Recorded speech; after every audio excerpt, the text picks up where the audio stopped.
તો પેલા તો અમને એમ જ થતું કે બધા ડોક્ટર જે મોટા મોટા સર્જન એમ કહેતા હોય કે આ બેનને ઓપરેશન વગર સારું ન થાય, તો પેલા તો માનવામાં જ નહોતું આવતું મને કે મારા હસબન્ડને કે ત્યાં નથી જવું, એમ નો સારું થાય, એમ કે બોન સેટિંગ થી કે કેવી રીતે એ થેરાપી થી કેમ સારું થતું હશે. તમે કીધું હતું કે હું 110% ગેરંટી આપું સારું થઈ જશે, પણ રાહ જોવી પડશે. એટલે મેન તો રાહ જોવાની. એટલે અમે 2-3 મહિના રાહ જોઈ. એટલે પણ હવે બહુ સારું છે. ઘરના બધા કામ કરું છું, કપડાં પણ જાતે જ ધોઉં છું. પેલા મશીનમાં ને પોતાય નહોતા થતા, પોતા માટે ઊભા પોતા છે એ કરતી, પણ હવે કચરા પોતા બધું જ કામ જાતે. રસોઈ, કપડાં સુકવવા ઉપર જવું હોય અગાસી ઉપર તોય જાતે જ બધા કામ હવે જાતે. બધું હાવ રેડી છે.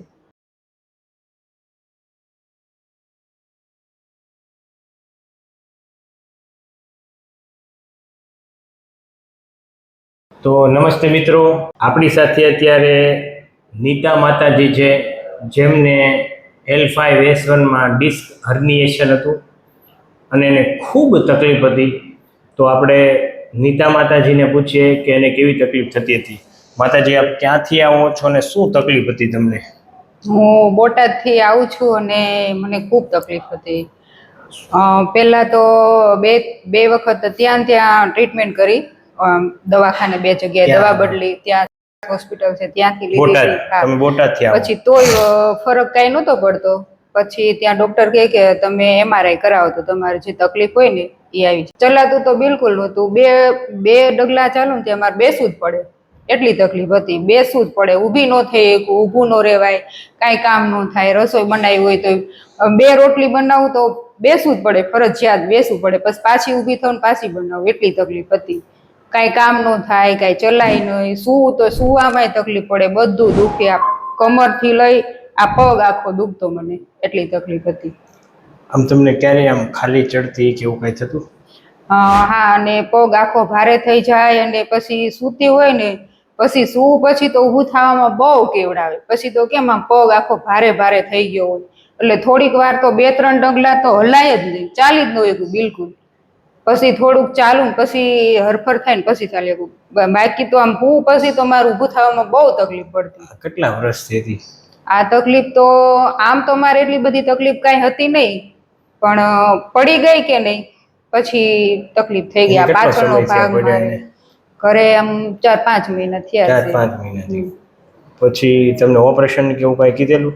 હા, અમે પછી જે MRI આવ્યો પછી ડોક્ટર કે આ બેનને બહુ ગંભીર તકલીફ છે. પેલા તો એમ જ કીધું અમને કે બેનને તમારે ફરજિયાત ઓપરેશન વગર આ બેન ઊભા નહીં થાય, કારણ કે ઊભું જ થવાતું જ નહોતું મારે. હા, એકદમ બેડ રેસ્ટ જ હતો.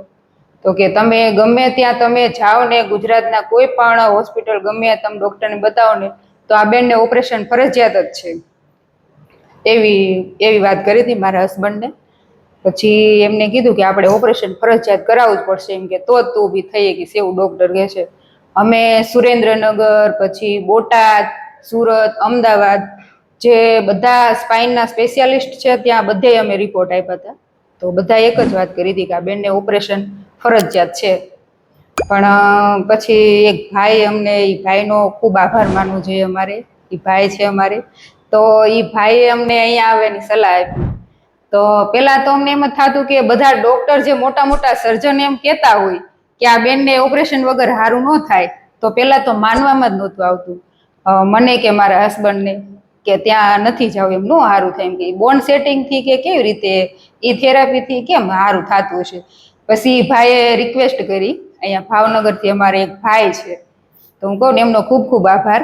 તો પછી એમ કે તમે એમ કે બેનને લઈને તમે ખાલી 1-2 વખત આવી જાઓ, એમ કે પછી ફેર ન પડે, કાંઈ ફરક ન પડે તો તમે બીજી ગમે ટ્રીટમેન્ટ કરજો, પણ હું કહું છું ને એટલે તમે બેનને 2-3 વખત અહીં લઈ આવો, પછી તેમને ફરક પડે ને તો તમે આવજો. ત્યાં સુધી એમને કીધું હતું. પછી અમે આવ્યા, પછી 3-4 વખત એમ આવ્યા, પછી અમને સારું લાગ્યું. ધીમે ધીમે આમ ફરક પડતો ગયો.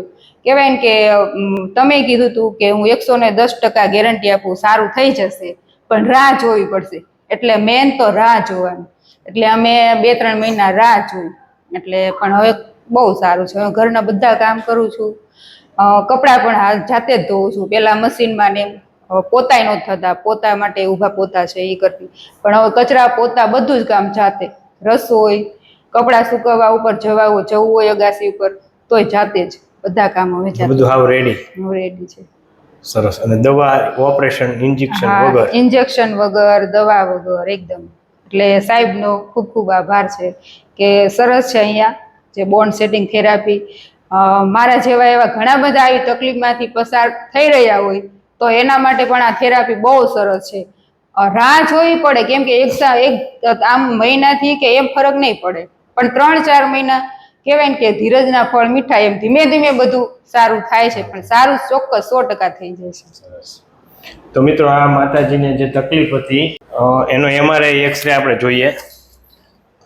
આ માતાજીને L5S1 માં ખૂબ તકલીફ હતી. આખી જે સ્પાઇનલ કોર્ડ જતી હોય એ આખી અહીંયા બ્રેક થઈ ગયેલી છે, આપ જોઈ શકો છો, દબાઈ ગયેલી છે.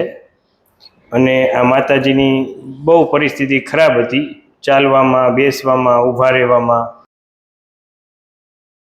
જે આ માતાજીનો રિપોર્ટ છે જે આપ જોઈ શકો છો, ખૂબ જ ક્રિટિકલ કન્ડિશનમાં માતાજી આવ્યા હતા, નીતા માતાજી, અને અત્યારે સાવ ઓકે છે. તો આપણે નીતા માતાજીનો વિડીયો ઉતાર્યો. માતાજી, આપ શું કહેવા માંગશો? અને આ વિડીયો અમે યુટ્યુબમાં મૂકી શકીએ? હા, ચોક્કસ મૂકી શકો. તમે શું કહેશો? બસ કે સાહેબનો ખૂબ ખૂબ આભાર. બાકી મને તો આમ એમ થતું, વિશ્વાસ નહોતો કે હું ક્યારે સારી થઈશ, કેમ કે બેડ રેસ્ટ હોય એટલે આપણને આમય તે પથારીમાં એવા જ વિચાર આવે કે હું ક્યારે પહેલાની જેમ ચાલી શકીશ, દોડી શકીશ, પહેલાની જેમ ક્યારે બધું કામ કરી શકીશ, એમ થતું હતું. પણ સાહેબનો ખૂબ ખૂબ આભાર કે સારું થઈ ગયું છે. ભગવાનની કૃપાથી તમને મટી ગયું. બસ, સરસ. ખૂબ ખૂબ આભાર તમારો. ખૂબ ખૂબ તમારો પણ આભાર. ઊંડો શ્વાસ લો માં, છોડો. ઓકે, ઊંડો શ્વાસ લો, છોડો. જે વાહ, તો ઢીલું.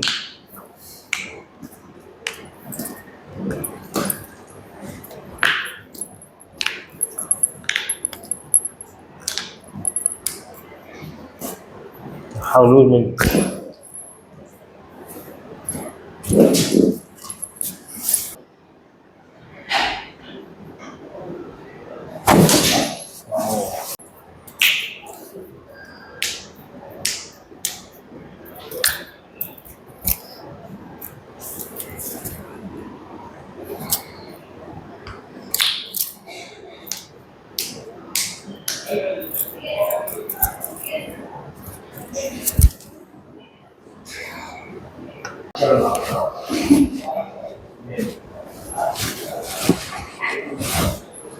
માતાજી